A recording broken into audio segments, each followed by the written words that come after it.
जय गुरुदेव। आज कुछ जो हम जिस विषय में बात करेंगे, देखिए कुछ उग्र साधनाओं के विषय में मैं चर्चा करना चाहता हूँ सभी साधकों से। देखिए आजकल क्या हो रहा है कि मैं देख रहा हूँ कि कुछ यूट्यूब चैनल्स जो हैं और जो गुरु भाई गुरु साधक हैं या फिर इससे भी अलग हैं, वो जो साधनाएं दे रहे हैं जो कि समसानिक साधनाएं हैं और उग्र साधनाएं हैं। अब देखिए ये जो समसानिक साधनाएं उग्र साधनाएं होती है, जिनमें कुछ मैं नाम ले रहा हूँ, आप ध्यानपूर्वक सुनना। जैसे कि एक साधना कलवा वीर की है जो बहुत ही ज़्यादा उग्र है, जो शक्ति नियंत्रण में नहीं रहती है किसी के भी। अब वो ऐसी साधनाएं दी जा रही हैं, कलवा वीर, कच्चा कलवा और डेढ़ फुटिया, जो इस तरह के जो पिशाची, मतलब जो उग्र साधनाएं हैं। कहने का मतलब ये है, अब वह साधक इस तरह की जो साधनाएं कर लेते हैं कहीं से विधि लेकर के, या फिर मैं दूसरी बात कहूँगा कि किसी यूट्यूबर ने वह साधनाएं दी हुई है, तब आपको ये सोचना है कि ये साधनाएं उन साधकों के लिए है, चाहे वे आप इसमें सामग्री का भी इस्तेमाल कर रहे हैं, चाहे वे सामग्री भी चैतन्य है, आप उसका इस्तेमाल भी इसमें कर रहे हैं, लेकिन ये साधनाएं जो है मान्यता प्राप्त साधनाएं है नहीं। अब मैं कहने का तात्पर्य यह है कि यह साधनाएं एक अलग कैटेगरी के लिए है, एक अलग व्यक्तियों के लिए बनी है। यह उन अघोरियों के लिए बनी है जो दीक्षित है पूर्ण रूप से तामसिक तरीके से, अघोर पंथ से। ये उनके लिए होती है, जैसे कच्चा कलवा हो गई और कलवा वीर हो गई। ये जो है एक अलग कैटेगरी के साधकों के लिए, और इनको नहीं करना चाहिए। नॉर्मली ये की नहीं जाती हैं। ये कुछ विशेष ही जो साधक कह लीजिए, घोरी कह लीजिए, जिनको कहना मुनासिब होगा, ये उनके लिए होती है, क्योंकि ये शक्तियाँ नियंत्रण में नहीं होती। और अगर आपको ऐसी कच्चा कलवा और ये जो कलवा वीर और इसी कैटेगरी की जो उग्र साधनाएं हैं, अगर ये करनी ही है आपको, ये जो साधनाएं हैं जो नियंत्रण में नहीं रहती हैं और हर कोई इनकी दीक्षा भी नहीं देता है, जो श्रेष्ठ गुरु होते हैं वह कलवा वीर या फिर इस तरह की जो तामसिक साधनाएं हैं शमशान की, उनकी दीक्षाएं नहीं मिलेंगी आपको। उनकी दीक्षाएं वे देंगे नहीं, जो श्रेष्ठ गुरु है। क्यों नहीं देंगे? वह इसलिए नहीं देंगे कि ये साधनाएं नियंत्रण में नहीं होती हैं और इनका जो भोग होता है वह तामसिक ही होता है। अब जब ये कार्य करते हैं, जब आप अपनी समस्या हेतु इनको भेजते हैं सामने वाले के पास में, मान लीजिए आपने यह साधना किसी तरह से जो है वह संपन्न कर ली, सिद्ध कर ली, कलवा वीर को ही लेकर चलते हैं। तब अगर आपने ये साधना संपन्न कर ली है किसी तरह से, और अब ये शक्ति आपके साथ जुड़ गई है, और अब अगर सामने वाला व्यक्ति पर आपने केवल इसलिए इसको भेजा है, कलवा वीर को इसलिए भेजा है कि आप उसको या तो थोड़ा बीमार कर दें या कष्ट दें, क्योंकि उस व्यक्ति ने आपको तकलीफ़ दी है या कि यानी कि आपको कष्ट दिया है, तब आप इसको ये कह कर भेजेंगे कि कष्ट देना है और बस इतना करना है, सबक सिखाना है। पर ये वहाँ जाएगा और उस व्यक्ति को जो है मौत के घाट उतार कर ही आएगा। उसको भी और उसके ख़ानदान को भी हित कर सकता है ये, क्योंकि ये नियंत्रण में नहीं रहता है। ये शक्ति नियंत्रण में होती नहीं है, चाहे कितना आप इसे वचन भी लें, उन वचनों को भी ये जो है पूरी तरह से नहीं मानता है। तो एक चीज़ तो ये हो गई है। और दूसरी चीज़ मैं कहूँगा कि पहली बात कि आप मंत्र विधि द्वारा साधना करेंगे, और जो सामने वाले ने, मैं नॉर्मली बताता हूँ, यूट्यूबर ने आपको साधना दे दी है और बता दिया है, और कई हैं जो करवाते हैं, कहते हैं हमारे मार्गदर्शन में साधना कर लो। शमशान में करनी है क्योंकि शमशान में ही होती है, शमशान में ही इसका भोग दिया जाएगा, है ना। अब आप कर लेते हैं, उन्होंने तो बता दिए विधि, सामग्री भी आज आपके पास भेज दिए, ऐसी उग्र साधना की। अब ये मुझे एक बात बताइए, जब आप ये कलवा वीर और कच्चा कलवा, ये जो इस तरह की जो साधनाएं हैं ना, शमशान वाली जो उग्र साधनाएं हैं बहुत ज़्यादा, तब आप बैठ जाओगे इनकी साधना करने के लिए, लेकिन आपके साथ कोई शक्ति होनी चाहिए। शक्ति से तात्पर्य ये है, बिना शमशान काली से कनेक्ट हुए और बिना शमशान काली या शमशान भैरव को पूर्ण रूप से सिद्ध किए आप इन साधनों में नहीं बैठ सकते। ये जो साधनाएं हैं ये उसके लिए हैं, ये उन साधकों के लिए हैं जिन्होंने प्रत्यक्षीकरण किया हुआ है, जिन्होंने प्रत्यक्षीकरण किया है, जो सीधा कनेक्ट है काल भैरव से, जो सीधा कनेक्ट है शमशान काली से, क्योंकि शमशान काली के ही ये गण हैं और शमशान काली के साथ ही चलते हैं। अगर आप इन साधनाओं का सिद्ध कर भी लिया और सिद्ध करने के बाद भेजते हैं इस शक्ति को आप किसी के पास में, तो वहाँ आपको शमशान काली को उसके साथ लगाकर चलाना होगा, जोड़े में चलाना होगा, तब जाकर वह कार्य करेंगी जैसा आपने बोला है उस हद तक, वरना ये फिर अपने तरीके से वहाँ कार्य करेगी। फिर ये नियंत्रण में नहीं होती है। फिर ये जब गुस्सा आता है, जैसे किसी व्यक्ति को गुस्सा ऐसा आता है किसी को कि वो रुकता नहीं है, फिर तो वैसे ये रुकते नहीं है, ये अगर चले गए तो वहाँ तहस नहस मचा देते। तो इतनी साधनाएं जब ऐसी ऐसी करें तो पूरी तैयारी से करें। वहाँ कोई सुरक्षा आपके कार्य में मतलब आपका साथ देने वाली नहीं है। जब आप ऐसी जो शमशान की इस तरह की साधना करेंगे, तो इस तरह की साधना को सर्वप्रथम तो आपको करने से बचना चाहिए। आप जानकारी के तौर पर ले सकते हैं, गलती की जरा सी भी करने वाले को ही मार देता है, ये सबसे पहली बात है। जो कलवा वीर जो होते हैं, ये वीर जो भी होते हैं वे उग्र ही स्वभाव के होते हैं। एक तो बात ये समझ लीजिए आप, जो वीर होते हैं वह उग्र स्वभाव के होते हैं। मार काट से उन्हें डर नहीं लगता है जरा सा भी, क्योंकि जीवन काल में भी उन्होंने अपना यही किया है। वे योद्धा रहे हैं, या तो किसी महाराजा के राजाओं के योद्धा रहते हैं वीर जो होते हैं, या फिर इन्होंने साधनाएं की होती है अपने जीवन काल में। फिर ये जो है माता के गण बन जाते हैं, मृत्यु के बाद में भगवान शिव के गण होते हैं और बहुत ही उग्र स्वभाव के होते हैं ये वीर जो होते हैं। शमशान ओघड़ प्रवृत्ति के होते हैं ये, तो नियंत्रण में नहीं किया जा सकता इनको। तो आप ऐसी शक्ति से कनेक्ट हो जिसे आप नियंत्रण में भी कर सके।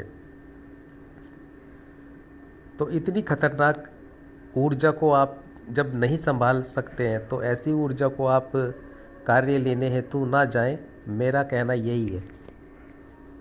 और चाहे आपसे कोई लाख कह रहा है कि मैं सुरक्षा प्रदान करूंगा, वो यूट्यूब पर बैठा है सुरक्षा प्रदान करूंगा, तो ऐसी साधनाओं में तो सुरक्षा कहाँ से प्रदान होगी? ऐसी साधनाओं में तो दीक्षा आवश्यक हो जाती है। फिर शक्तिपात दीक्षा लेकर के, वो भी श्रेष्ठ गुरु से जो देने में समर्थ हो, उनसे दीक्षा लेकर के वहाँ वह कलवा वीर और ऐसी जो साधनाएं हैं उनकी दीक्षा भी नहीं देंगे, क्योंकि वहाँ मिलती नहीं है, वो देते नहीं है ऐसी दीक्षा। वो 10 महाविद्या को दे सकते हैं आपको। तो इतनी ऐसी ऐसी साधनाओं से साधक जो है, मैं यही कहना चाहूँगा, उनको बचना चाहिए। और जो दे रहे हैं साधनाएं, चाहे उन्होंने स्वयं नहीं की है वह साधना, वो आपको ऐसे बताएंगे जैसे उन्होंने ये साधना संपन्न कर ली और सिद्धि प्राप्त की हुई है उसमें, जबकि रियलिटी उनको पता है कि ऐसी साधना दे रहे हैं। तो साफ तौर से उनको ये कहना चाहिए कि ये साधना केवल जानकारी के लिए, केवल जानकारी के लिए, क्योंकि नियंत्रण में नहीं है शक्ति। ये अनियंत्रित शक्ति होती है, नियंत्रण में होती ही नहीं है, कर ही नहीं सकता कोई। अगर करना है कोई कर सकता है, तो मैं फिर ये कहूँगा वह काल भैरव में सिद्धि प्राप्त होना चाहिए उस साधक को, और शमशान काली प्रत्यक्षीकरण पूर्ण रूप से जुड़ा हुआ हो वो साधक, तभी वह नियंत्रण में कर पाएगा। वरना ऐसी जो वीर साधनाएं होती हैं इनको नियंत्रण में नहीं किया जा सकता है, बिल्कुल भी नहीं किया जा सकता है। हाँ, वैसे तरीके से आप इनसे कार्य ले सकते हैं जो अलग विधान है, जो साधना नहीं है, जो अलग विधान है। जो विधान होता है कनेक्शन जोड़ने का उस शक्ति से, उसे भोग द्वारा, ये एक अलग प्रक्रिया होती है। लेकिन प्रत्यक्षीकरण में वीर को आप प्रत्यक्ष कर रहे हो, तो ये बहुत ही ज़्यादा जो है आप जीवन से आप अपने जो है साधक खिलवाड़ कर रहा होता है अगर वह ऐसी क्रिया करता है। और एक वीर सिद्ध करने में 41 दिन कम से कम लगते हैं, वो भी शमशान में। कुछ साधनाएं 21 दिन की भी हैं, लेकिन अधिकतर 41 दिन की होती है और इनमें जो है लगातार भोग प्रक्रिया चलती है और ये बहुत ही ज़्यादा तीक्ष्ण उग्र स्वभाव की जो साधनाएं होती हैं। अधिकतर तो बचता ही नहीं है साधक, जो वीर साधनाएं करता है वो तो बचता ही नहीं है, उसके तो चांस बहुत कम होते हैं, बहुत कम, 10% चांस होते हैं, 10 से 20% कि वो प्रत्यक्षीकरण कर ले और इस साधना में और इससे वीर से कार्य ले सके। वो सक्षम नहीं होता है, इतना सक्षम क्यों नहीं होता है? क्योंकि गुरु जो श्रेष्ठ गुरु होते हैं वह इस प्रकार की दीक्षाएं देते नहीं है। उसका कारण होता है क्योंकि नियंत्रण में नहीं चलती है ये शक्ति, ये नियंत्रण इनको नहीं किया जा सकता, केवल इनको शमशान काली नियंत्रण में ले सकती है और काल भैरव बाबा ले सकते हैं, लेकिन उसके लिए भी प्रयास करना पड़ता है। उसके लिए केवल कृपा की कृपा से काम नहीं चलेगा, उसके लिए पूर्ण रूप से जुड़ना होगा शमशान काली माता से, उसके लिए पूर्ण रूप से जुड़ना होगा। बाबा काल भैरव को प्रत्यक्षीकरण जरूरी है, तब आप ये ये जो कलवा भी और ये कच्चा कलवा और जो मशानी जो वैसी जो साधनाएं होती हैं जिन्हें इतनी आसानी से बता दिया जाता है कि आप ये कर लो, आप चुड़ैल कर लो। कुछ साधक तो ऐसे बोल देते कि चुड़ैल सारा कार्य करिए, आप चुड़ैल प्रत्यक्ष करो। अरे भाई आप तो चुड़ैल करके देखे पहले। मैं कहूँगा आपने चुड़ैल की है, आपने चुड़ैल नहीं की होगी, आपने ये हो सकता है कि आपने काल भैरव साधना उनसे सूक्ष्म वो अप्रत्यक्ष रूप से जुड़ने की कोशिश की हो, उनकी साधनाएं की हो। आपने चुड़ैल नहीं की होगी, क्योंकि चुड़ैल आप सीधा दे देते हैं कि चुड़ैल कर लो, ये सारा कार्य करिए। अरे भाई चुड़ैल दे करके क्यों उसका नाश मार रहे हो? सबसे पहली ज़रूरत है कि नियंत्रण में नहीं होती है शक्ति। चुड़ैल की ये सुना है आपने? मैं ये कहना चाहूँगा चुड़ैल साधना आप कर ले, चुड़ैल की दीक्षा दी, शक्तिपात दीक्षा मिलती है चुड़ैल की। शक्ति ट्रांसफ़र करेंगे आपको और वह करेंगे जो लूटने के लिए बैठे हैं कि शक्ति ट्रांसफ़र ले लो आप चुड़ैल का, क्योंकि उनके पास स्वयं ही नहीं है। उनको पता है, उन्होंने साधना की ही नहीं है, क्योंकि ये उनका ही सर्वनाश कर देगी। अगर वे करेंगे भी उनका ही सर्वनाश कर देंगे। ये नियंत्रण में नहीं चलती हैं शक्ति, और ये छल करती हैं। ये जो ज़्यादा तामसिक प्रवृत्ति की साधनाएं हैं जैसे चुड़ैल हो गई है और इस तरह की जो साधनाएं बताई जा रही हैं, ये छल करती हैं, ये वचनों में चलती ही नहीं है। आप इनसे वचन लेंगे और वचन लेंगे, लेकिन ये अपने तरीके से घुमा देंगी और उन वचनों को भी पूरा नहीं करेंगी। तो जब साधनाएं करें तो वह साधनाएं कर सकते हैं आप जो इसकी साधना पद्धति प्रमाणित हो पूर्ण रूप से, और उग्र साधना करें तो वैसी करें जो गुरु जिसमें दीक्षा दे, गुरु जिसमें आपको शक्तिपात दीक्षा दे। फिर चाहे वह काल भैरव दीक्षा हो गई वह लें आप, अगर आपको ऐसी ही साधना करनी है, तीक्ष्ण साधना करनी है, काल भैरव दीक्षा लें, धूपावती दीक्षा लें, है ना। फिर पावरफुल ऐसी दीक्षा लें जो श्रेष्ठ गुरु भी आपको देंगे। अब चुड़ैल साधना विधि दे रहे हैं और चुड़ैल करिए और आप ये वीर करिए, ये वाला करिए, ये करिए, तो उसमें आप अपना ही सर्वनाश कर लेंगे। ये मैं एक जो है वह अनुभव आधार पर बता रहा हूँ। जो साधक फंस जाते हैं और जिनके कॉल भी हमारे पास आते हैं उसके आधार पर मैं आपको ये बात बता रहा हूँ। ये कोई मेरे स्वयं के विचार नहीं है, ये प्रैक्टिकली रूप से आधारित जो मैं बात बता रहा हूँ आपको। तो इन साधनाओं से बचना है। यहाँ कोई गाइडलाइन कायम नहीं आएगी आपको इन साधनाओं में। इसलिए मैं जो कुछ साधनाएं देता भी हूँ, जो मैंने अपनी जो वीडियोज़ हैं उनमें दी भी हुई है, चाहे वह प्रेत साधना है। प्रेत साधना देखिए कैसे दी हुई है, वह आपके सहायक के रूप में कार्य करता है। एक जो प्रेत होता है वह उसमें यंत्र भी है, माला भी है, सुरक्षा भी है, सब कुछ होता है। और उसमें आप चाहे तो उसमें आपको दीक्षा भी मिल जाएगी। अगर आपको साधना करनी है प्रेत साधना, इससे ऊपर लेवल की साधना करनी है, तब आप वीर वेताल साधना कर सकते हैं जो प्रेतों के वीर राजा है। उसमें आपको शक्तिपात दीक्षा प्राप्त हो जाएगी। सुरक्षा प्राप्त करते हुए कर सकते हैं, घर में बैठ करके कर सकते हैं। उसके लिए आपको शमशान जाने की आवश्यकता नहीं है और नित्य भोग देने की भी आवश्यकता नहीं शमशान में जा कर के, वो आप घर में बैठ कर सकते हैं। वह जो साधना है वही लाभ आपको देगी और आपके नियंत्रण में चलेंगी। इसके लिए आपको ये ज़रूरी नहीं है कि आप शमशान काली से कनेक्ट हो, आप बाबा काल भैरव से, लेकिन वहाँ वो चीज़ आवश्यक हो जाती है। वहाँ आप उसे नियंत्रण में नहीं कर सकते, गुरु उसे नियंत्रण में करेंगे नहीं। किसी पिशाची शक्ति को, जैसे चुड़ैल या उसे गुरु नहीं करेंगे नियंत्रण में, उसे फिर वही चीज़ कर सकती है, या तो बाबा काल भैरव करेंगे और या फिर माँ शमशान काली करेगी, और वो जोड़े में चलानी पड़ेगी। सिंगल आप उसे भेज नहीं सकते। अब किसी व्यक्ति है, नॉर्मली मैं आपको एक बात बताना चाहूँगा कि कोई व्यक्ति है, उसे बहुत गुस्सा आता है, पहलवान है कोई, नॉर्मली बात बता रहा हूँ आपको, शक्तियों की तो छोड़िए। अब उस गुस्सा आता है, और गुस्सा जब आता है आप उसे छुटा नहीं सकते।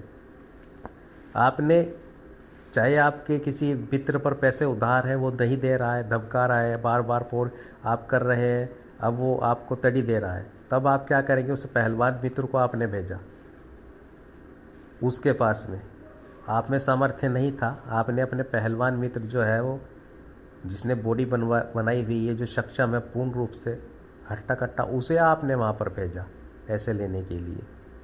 अब वो उसको गुस्सा भी बहुत आता है, आप ये जानते हैं। तब आप अगर उसको स्वयं अकेला भेज देंगे वहाँ पर वो नियंत्रण में वहाँ जाके नहीं रहेगा। हो सकता है वो उसे कुछ बोलेगा और वो फिर उसे छोड़ेगा नहीं, वो उसकी हड्डियाँ पसलियाँ तोड़ेगा और उसे मार भी सकता है। फिर आप क्या करेंगे? फिर आप किसी साथ में उसके किसी अपने अलग मित्र को भेजेंगे रोकने के लिए, कि अगर ये नियंत्रण में नहीं रहा है या फिर इसको रोका जा सके।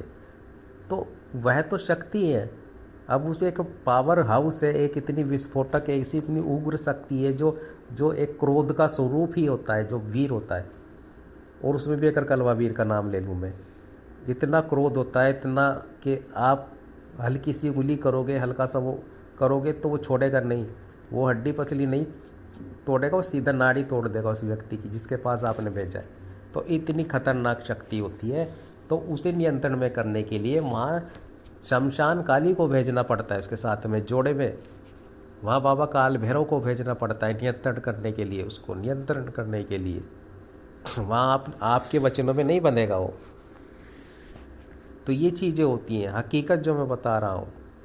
सिंगल नहीं भेज सकते आप उसको वहाँ पर कि वो ठीक वैसा ही कार्य करे जिस हद तक आपने उसको बोला है, फिर वो वही कार्य करेगा। तो उसके लिए ये उन साधकों के लिए है। तो यहाँ आपको इन साधनाओं से बचना है और वो साधनाएं करनी है जो आपके लिए अनुकूल है। अनुकूलता से मतलब सौम्य साधनाओं से नहीं है, अनुकूलता से मतलब उग्र साधनाओं से भी है, अनुकूलता से मतलब महाविद्या साधना से भी है, अनुकूलता से मतलब काल भैरव जैसी उग्र साधनाओं से भी है। लेकिन ये जो काल भैरव है ये गुरु के नियंत्रण में चलते हैं। ये शक्तिपात दीक्षा के बाद भी आप कर सकते हैं, वहाँ आप कैसे भी कर सकते हैं, तीक्ष्ण से तीक्ष्ण साधनाएं कर सकते हैं, लेकिन वे उच्च कोटि की साधनाएं। तो कहने का मतलब यही है कि आप ऐसे साधनाएं जो कई मैंने देखे हैं यूट्यूब पर दे देते हैं, लेकिन वे ऐसी साधनाएं देते हैं और कई नए साधक हैं जो उनको चुनौती स्वीकार करते हुए करने भी बैठ जाते हैं, और वह करेंगे तो वह अपने जो है एक तरह से मौत को ही दावत देंगे। तो मैं इसीलिए कहता हूँ कि वे ना ही करें तो ही बेहतर है। और जो ये कह रहा है कि मैंने ये साधना की हुई है, सर्वप्रथम तो मैं ये बता दूं कि लोग ऐसी साधनाओं से बचते हैं, वैसी साधनाएं करते नहीं हैं। करने के लिए बहुत कुछ है, लेकिन ये जानकारी के लिए है, और ये चीज़ें उनके लिए होती है जिनका मार्ग अलग है। वो फिर यूट्यूब पर नहीं आएंगे, जो इस तरह की साधनाएं हैं वो फिर उनके पास में फुर्सत नहीं मिलेगी। वो एक अलग लेवल के अघोरी होते हैं, उनके गुरु उनको ऐसी दीक्षाएं देते हैं, उनके पास वो क्रम है क्योंकि उन्होंने स्वयं किया हुआ है, वो उससे कार्य लेते हैं। वो एक अलग कैटेगरी के, एक अलग जो है एक अलग व्यक्तित्व के होते हैं। वह शमशान में ही, वह शमशान में ही खाना, शमशान ही उनके लिए सब कुछ, तो उनके लिए वो चीज़ होती है। तो ये कुछ मैं एक जानकारी थोड़ा सा रखी है आपके सामने कि आप इससे जानकारी प्राप्त करते हुए जब भी कोई साधना करें हल्के में ना लें, और साधना की जो है पूर्ण तह तक पहुंचते हुए जानकारी प्राप्त करने के बाद ही साधना करें, ऐसी साधना। तो जय गुरुदेव, जय मां छिन्नमस्तिका।